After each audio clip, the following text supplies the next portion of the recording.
I got a standing desk. As you can see, I am standing. I'm not sat in my usual chair that I work from.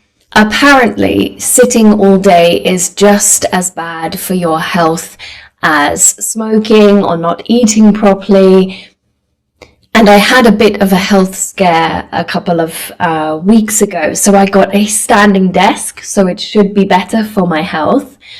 It feels very strange though. I don't know if you have a standing desk, if you work from home. It feels like I'm more professional. It feels like I'm about to report some news for the BBC. It feels very strange, but I'm enjoying it so far. And actually, it's very relevant to what I want to talk to you about today. In today's video, we will be talking about how to respond to bad news. Now, not necessarily bad news for yourself, you haven't got the job or sorry to tell you, but when someone else receives bad news, how do you respond in that situation? I often have students come to me to learn one thing, but find they need help with something else as the lessons progress. And one of those things that keeps coming up is how to respond to bad news from a friend or a colleague. I had a student last year whose friend cancelled a meeting because her daughter was ill, and my student had no idea how to respond to this message that sounded appropriate, sounded sympathetic. The message was also via text, so this confused her. Because it's via text, it should be more casual, right? But you still need to sound sympathetic and understanding.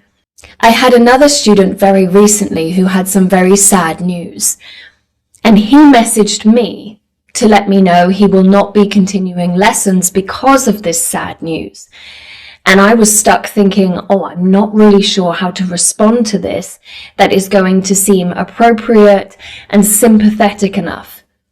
Because of this interaction and because of my hesitancy to know what to say, I thought there have to be more students out there that don't know how to respond when they receive a cancellation or bad news via text or email or phone call when it's from a friend or colleague. Of course, in a professional setting, we usually just say, okay, thank you, I take on your feedback. But what about in a more casual setting where you're friends with this person or you know them on a more personal level? Although I hope you don't have to respond to bad news anytime soon, I do think this video will be very, very helpful for many aspects of your life.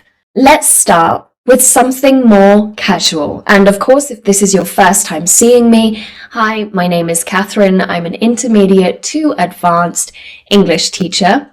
I specialize in business English, but I teach everything that my students come across on a daily basis and questions I am constantly asked as an English teacher. Don't forget to like, subscribe, and if you can, share this video with a friend or on social media. It really helps me.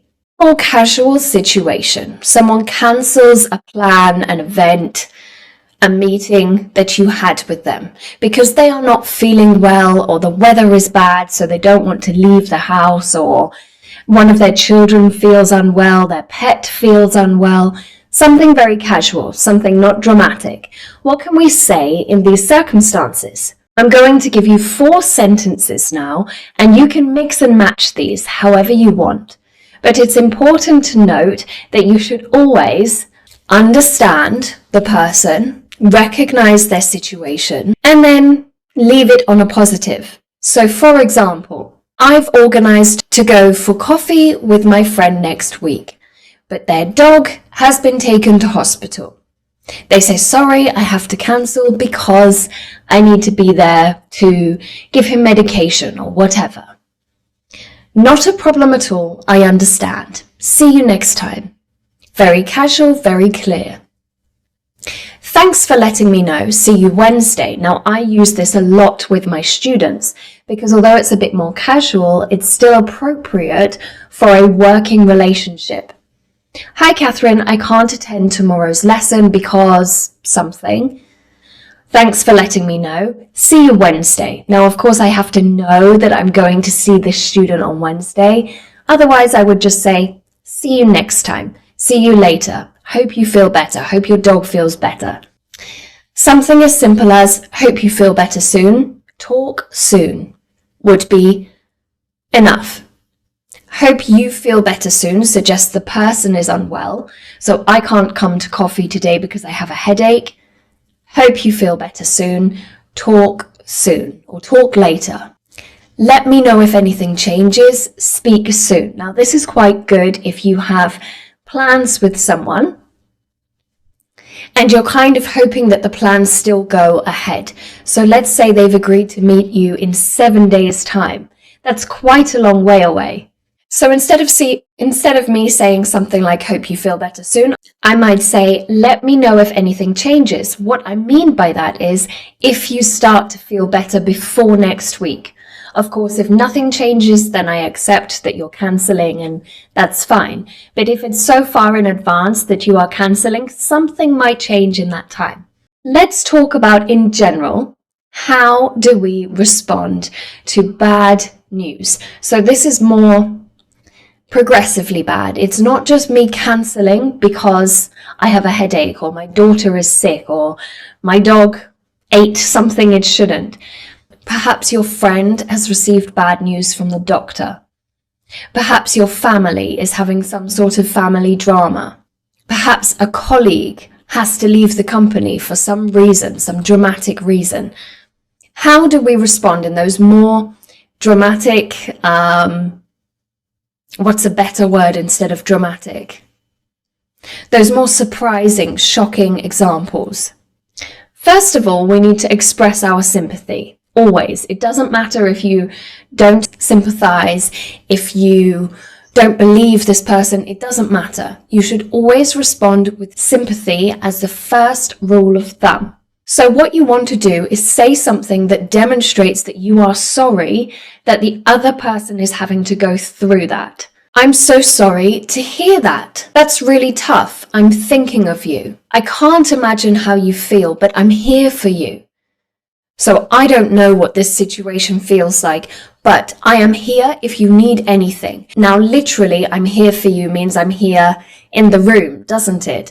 But what we mean when we say I'm here for you means anytime you reach out, anytime you call, you message, you need something, I am always here.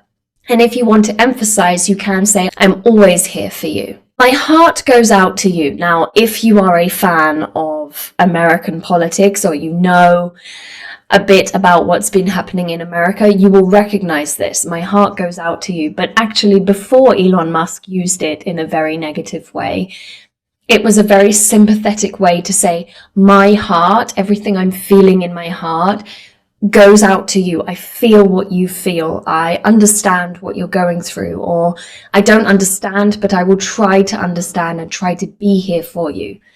It's a very nice phrase, and we would use this with close relationships, friends, partners, family, maybe a colleague that you're very close to. It's more formal or more serious. So definitely you wouldn't use this with a headache, but most certainly if someone has received bad news from the doctor or something that they probably won't get over, you might say, my heart goes out to you. Let's give you an example then. Your friend lost their job randomly. They didn't expect it. It just happened on a random Wednesday and they are not returning to work. You might say something like, I'm so sorry to hear that. My heart goes out to you. Or, that's really tough. I'm thinking of you. I'm here if you need. Or even, I can't imagine how that feels, but I'm here if you need me. Now, sometimes we might want to express shock or sadness or surprise. You know, we don't just sympathize with this person. We are shocked by what they're telling us. You might say something like, I can't believe it. Or, wow, I'm speechless. Now, wow, I'm speechless. I'm not sure I would use if it was a really sad situation, like somebody had lost their life. But definitely if somebody's boss was treating them badly, or they lost their job, or they were going through some financial struggles, you could say, wow, I'm speechless. I hope things get better. But I wouldn't say, wow, I'm speechless if someone has lost their life, because You shouldn't be speechless in that moment. You should have the right words to console, to encourage, to support that person. That's unbelievable. I never thought I'd hear that. Or you could just say your feelings. I'm completely shocked. I'm completely surprised. So you can just say your feelings, how you feel in that situation. For example, your favorite actor, your favorite singer has passed away and a friend messages you. You might say something like, wow, I'm speechless. I never thought I'd hear that. I'm so upset. I'm feeling so surprised. You could also say how you feel for that person. I feel very sad for you. I've had to cancel our lessons because this horrible thing has happened in my family. I'm so sorry for you. I'm so upset for you. I've lost my job and it wasn't my fault. I'm so disappointed for you. Now, what we should do when we're responding to these messages is offer help and support, even if you cannot give that help and support. I want to give you an example because when I was about 15, one of my closest friends lost her father. It was very sad. It was very sudden, but I was 15. I didn't know how to help this person. I didn't have the right life skills yet. I didn't have the right emotions to support my friend through this time. And I remember going to my mum and saying, I want to send her a message, but I don't know what to say that would be right. If I said I'm happy to help, I don't know what I can help with. If I say, do you need anything from me? Again, I don't know what she might need from me.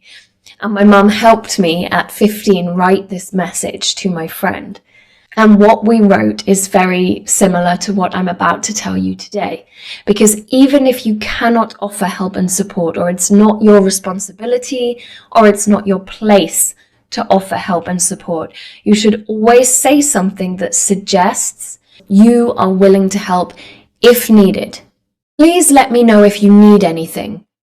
Now, this is quite a nice phrase because you're not asking them if they need anything, but if they need something, you are here. They can ask. You're giving them permission to ask. If you need someone to talk to, I'm here.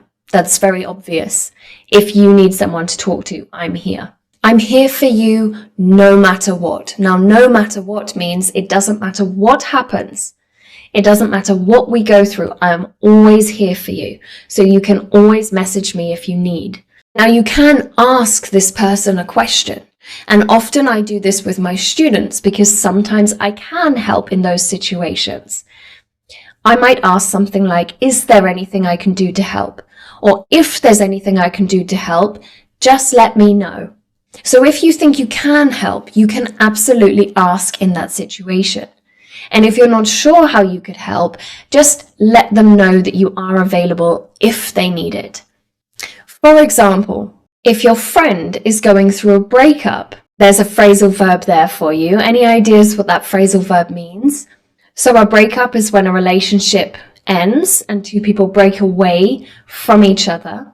Your friend is going through a breakup. You might say something like, I'm so sorry you're going through this. If you need someone to talk to, I'm here. Or if there's anything I can do to help, I'm here. Let me know. Because this is your friend and they're going through a breakup, possibly you could help them move their stuff, or maybe they need somewhere to stay for 1 or 2 days whilst they figure out where they're going to move to. You could help in this situation. But if it's more dramatic, for example, a colleague or a client saying they can't work with you because something terrible has happened in their life, you might not offer that. If there's anything I can do to help, let me know. But you would still say, I'm so sorry you're going through this. I'll see to everything that needs to be seen to on my end. You can always contact me if you need anything in the future. So you're not saying I can help you because maybe you can't, but you're just letting them know if in the future they need something from you, absolutely they can message you. Now, sometimes you might want to share your own feelings about this bad news. Now, I'm going to go into why we need to be careful with that at the end of the video. But there are situations where you might need to share your own feelings. For example, if you know the person very well, or it's a situation that's very close to you and your family. You could say, I feel really sad hearing that. Express your own emotions. I feel angry hearing that. It breaks my heart to hear this. Or I am heartbroken hearing this news. Now it sounds very dramatic, and typically we relate heartbreak to love, don't we? If a husband and a wife divorce, or two partners break up, or whatever, we say this is heartbreak. But actually, heartbreak can be anything that you have very, very strong feelings about. You might have lost your dream job and it wasn't your fault. You could be heartbroken, or a friend could be heartbroken for you. You didn't succeed in an interview that you prepared for. Your friend could say they're heartbroken for you. But it is a higher level of feeling. It's a little more dramatic. There's a little more care and passion and love in that sentence. So you wouldn't use it with everything, but definitely if you know the person giving you this news is very upset about something. And finally, as I said, you want to end it on an open conversation. You can't always end it on a positive because some situations are not positive, but you can end it on an open conversation by saying something like, I hope things get better for you soon. Or I hope you're able to get through this. You can always contact me in the future. So for example, somebody's cancelled meetings with you or a relationship with you for some reason. You might say, I understand, I'm very sorry to hear that, but you can always contact me in the future. Or similarly, you might say, if the situation changes, just let me know, I'm always here. So with the student that had very bad news in their family, that's exactly what I said. If the situation changes, I'm always here. So I'm not expecting you to start learning English again, but if something changes and you feel ready, I am here. Just message me. Now, before we finish, I want to go through common mistakes to avoid. Saying I know how you feel too quickly. While sometimes you can relate to someone, you may have been through the same situation, it takes away from their feelings. So if someone says to you, I just lost my job, and you immediately say, I know how you feel, I lost my job last year, they don't feel comforted or supported.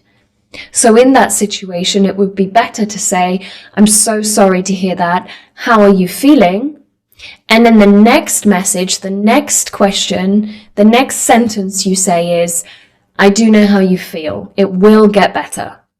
Another common mistake is to say at least, and to try and find an alternative solution. I remember this during the pandemic. I was upset about something. I can't even remember what now. And my friend said, at least you still have a job. Which, yeah, okay, fair enough. But you're completely taking away from the feelings that person has. So imagine I come to you and say a family member has unfortunately passed away, and you say, at least they're in a better place, or at least they're not suffering. I've still lost a family member. I still feel sad about that. So you should be saying something like, I'm so sorry that has happened to you. I can understand that's upsetting for you. Take your time to get over it. Some situations will be more difficult to respond to than others. And as I said at the beginning, often when we receive bad news via text message or WhatsApp or Facebook, whatever, we want to reply in a casual way. But with bad news, you should always try and stick to what I've told you today. Express your sympathy. Share your shock, your disbelief, or your sadness about the situation. Offer them support and end it letting them know that you are here if they need, or that you can chat if necessary. Leave it on an open conversation so they can contact you if needed. It will come across more sincere and appropriate. Sometimes via text, we feel like the situation is very casual, very relaxed, but you should still be appropriate when you're talking via text message. I hope this video was helpful today for you. Some people will leave the video here and say, okay, I got everything I needed. I'm going to watch another English video, or I'm going to practice those phrases. For those of you that are still here and listening, I want to just tell you something. Someone asked me why I disappeared. Did I stop making YouTube videos? And the answer is no, I haven't stopped making YouTube videos, but I was working for 4 months on my business English workplace communication course. I was recording about 5 hours of video every day and then editing that and creating the course content. It took a very long time. And because of that, I then ended up in hospital because I was working too hard.